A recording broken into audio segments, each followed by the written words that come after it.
Okay, here's what I've done. I simply closed out of the low-res robot, the low-res cartoon robot. I still have, obviously, the high-res robot open here inside Photoshop. And as I mentioned previously, I want to introduce you now to a dialog box inside Photoshop that's going to allow us to resize images. You may have stumbled upon this dialog box on your own if you've been messing around a little bit with Photoshop.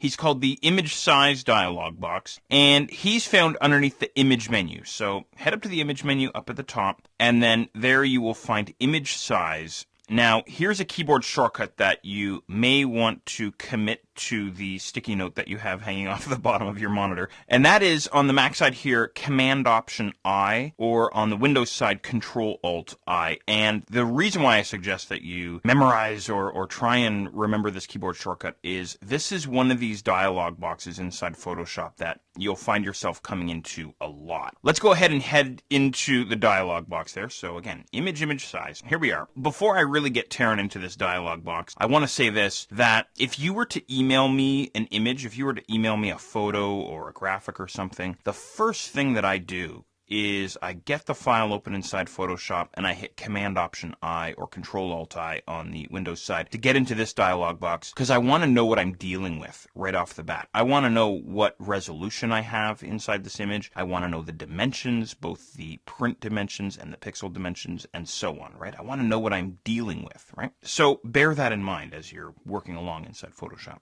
As for this dialog box, I think probably what would be in good order is to give you a tour of this dialog box first, and then we'll kind of dig further into things here. Now, what I want you to make sure of before we sort of commence our tour is that resample image down at the bottom is turned on. So if you don't have a check mark there, I didn't have a check mark beside mine, make sure you do. And your dialog box kind of springs to life after you turn that guy on.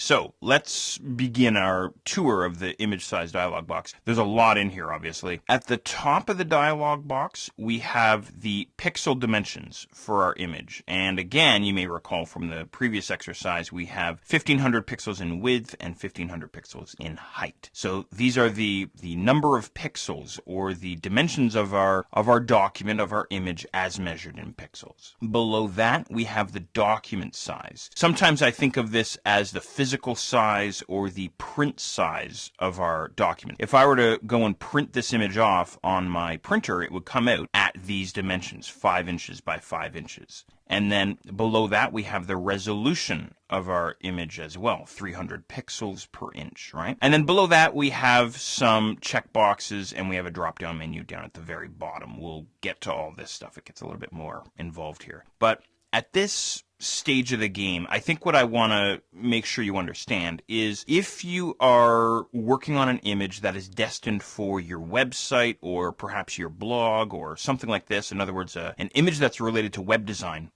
you don't really care that it's going to print off 5 inches by 5 inches because you're never going to print it off. It's only going to appear on screen. So if you're working on an image that's destined for the web, or it's going to be incorporated into a web design interface of some sort, you'd be more concerned or really only interested in the pixel dimensions. So in other words, I'd come in here and I would set up the width and height of my image so that it fits inside my web layout. Maybe it's going to be a web banner or something like this, right? If you instead are working on a brochure or a layout, maybe in Adobe InDesign, you don't really care so much about the pixel dimensions. You don't really care how large this guy shows up on screen. What you care about is the physical dimensions or the print dimensions, right? You want to make sure that this image is going to fit inside your postcard or your brochure or your flyer or whatever the case is, right? Now, if you are someone like me, I flip between the two worlds. I flip between the world of web design and Dreamweaver and WordPress and blogging